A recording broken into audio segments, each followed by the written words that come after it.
Merci. Bonjour, bienvenue au Cercle Ladoise, moi c'est Rémi. Petite vidéo aujourd'hui à thématique très généraliste. On va parler un peu de cadeaux, mais pas que. Je vais vous montrer des choses extérieures principalement. Sachant que pour les cadeaux, on pense souvent à la plante d'intérieur, mais je vais vous montrer qu'on peut avoir des choses plutôt sympas et originales, voire décalées pour ça. Bon, c'est aussi pour parler un peu de la fête des pères ce week-end, mais pas que. On va être dans les saisons des mariages, des choses comme ça. Première chose dont je vais vous parler, j'en ai déjà parlé pas mal de fois, mais je vais le remontrer, on a pu en faire un peu d'avance, c'est nos sacs. Alors bon, là ça c'est des sacs potagers, mais on peut les faire en fleuris un peu comme ici. C'est un super cadeau que beaucoup de gens font, que ce soit en potager ou en fleuris d'ailleurs, ou en aromatique. Le principe du sac, c'est que c'est de la matière recyclée à 90%. Il est lavable en machine, donc réutilisable, et il laisse passer l'eau, donc il n'y a pas de stagnation d'eau. C'est vraiment un produit qui est pensé pour la culture dedans. C'est l'équivalent d'un pot en mieux. Et niveau esthétique, bah, je vous avais vu, hein, mais c'est quand même assez différent d'un pot plastique. Voilà.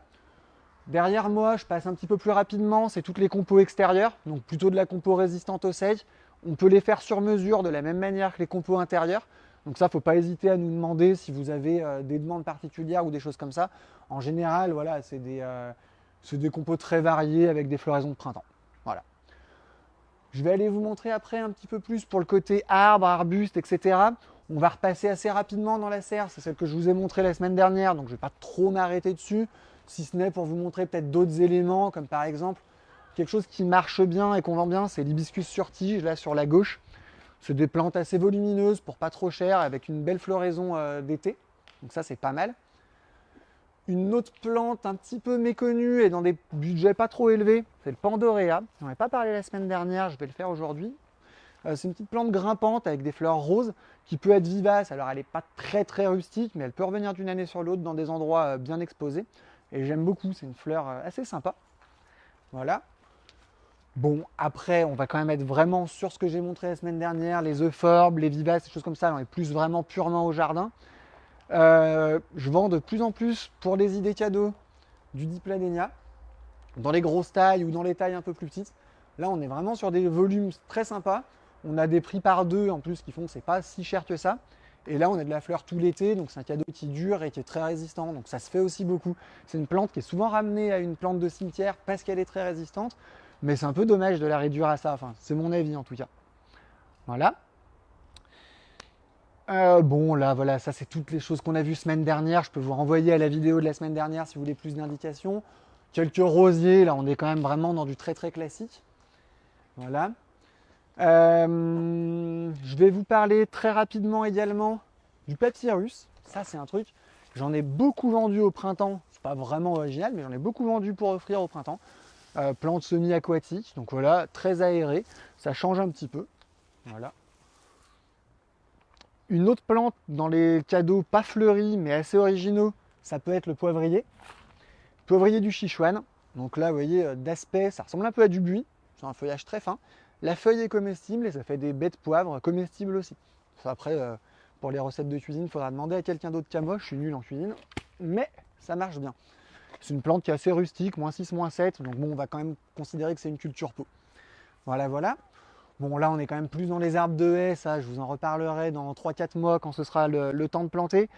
J'avais surtout, on va traverser rapidement, ça donne aussi l'occasion de voir qu'on a encore pas mal de choses, notamment l'olivier que j'avais pour la porte ouverte à 29,90, j'en ai toujours. Pour rappel, hop là, on a cette plante là pour 29,90, ça peut être une idée cadeau, d'ailleurs je les ai presque plus vendues à offrir que pour des gens qui plantaient. Donc voilà, c'est une idée qui tient la route. Ensuite, on va avoir, bon là vraiment de la plante de haie, c'est toujours un peu compliqué d'offrir ça. Mais je voulais vraiment vous amener dans les agrumes et faire un vrai point agrumes. J'ai eu énormément de questions sur les thématiques agrumes, donc on va faire un petit éclaircissement là-dessus. Les agrumes sont là.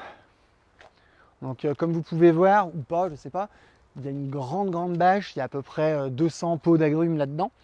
On a une bonne vingtaine de variétés, citron, citron vert, citron rouge, citron caviar, combe bava, main de Bouddha, enfin la liste est trop longue et puis ça sert à rien que je la fasse intégralement. Si vous avez une variété que vous recherchez, vous me la demandez et je vous dirai tout de suite si j'ai ou pas. La question qui revient le plus, et c'est rigolo, c'est est-ce que les fruits sont comestibles? Donc oui, ils sont comestibles. Sur l'étiquette, vous avez un truc qui dit ne pas consommer. Le ne pas consommer, c'est faut pas consommer la plante. Mais par contre, les fruits, il n'y a pas de souci. Surtout quand c'est des fruits que vous avez fait pousser vous-même. Quand ils sont chez le producteur, il peut y avoir eu de l'engrais ou des choses comme ça, même si en général, c'est pas le cas. Une fois que c'est vous qui faites pousser, vous maîtrisez totalement ce qu'il y a ou pas dans le fruit. Le prix, on a un prix unique en fait sur ces agrumes, c'est 35 euros. Ça c'est le deuxième prix, la deuxième question qui revient tout le temps. 35 euros sur le quart de tige, donc en fait on est quand même sur des plantes, hop, on ne se rend pas forcément compte dans la masse, mais assez volumineuses. Sur cette taille-là, c'est tout 35 euros, quelle que soit la variété. Après, on a des variétés notamment de citronniers en plus grand. C'est celui qu'on voit qui dépasse là. C'est des plantes qui font à peu près ma taille, et là on est dans les 60 euros. Hop, je le sors aussi, on ne se rend pas compte sinon. Voilà.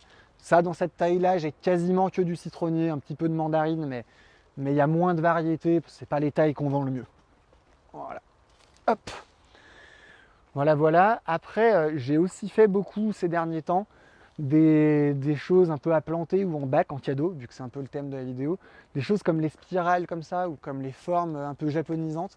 C'est des cadeaux qui se font bien. Bon, celle-là, elle est très grosse pour le coup, c'est du cadeau à gros budget, mais on en a à partir d'une cinquantaine d'euros et des petits pompons dans les 60 euros. Bon, c'est déjà des budgets un peu élevés, mais ça peut permettre aussi pour des cadeaux communs ou des choses comme ça de faire quelque chose d'assez original. Voilà. Ce qu'il faut retenir, c'est que bon, là, pour tout ce qui est potager, tout ça, j'en ai plus du tout parlé parce qu'on arrive quand même vraiment à la fin. Il reste un peu de choix, faut pas hésiter si vous avez des petits trous à boucher. Pas hésiter à nous demander si vous voulez du sur-mesure, on est là pour ça. En plus, là, au mois de juin, il y a un petit peu moins de monde qu'en mai, donc on a vraiment le temps de vous conseiller pour ça. Et puis, si vous avez des idées, des recherches, moi, je suis toujours en recherche de choses, justement, que je ne fais pas forcément, et d'idées. Et souvent, les idées que j'ai, elles viennent de quelqu'un qui me les souffle en premier. J'ai jamais l'idée de génie tout seul. Enfin, c'est rare. Voilà, j'ai fini, je vous souhaite une bonne journée.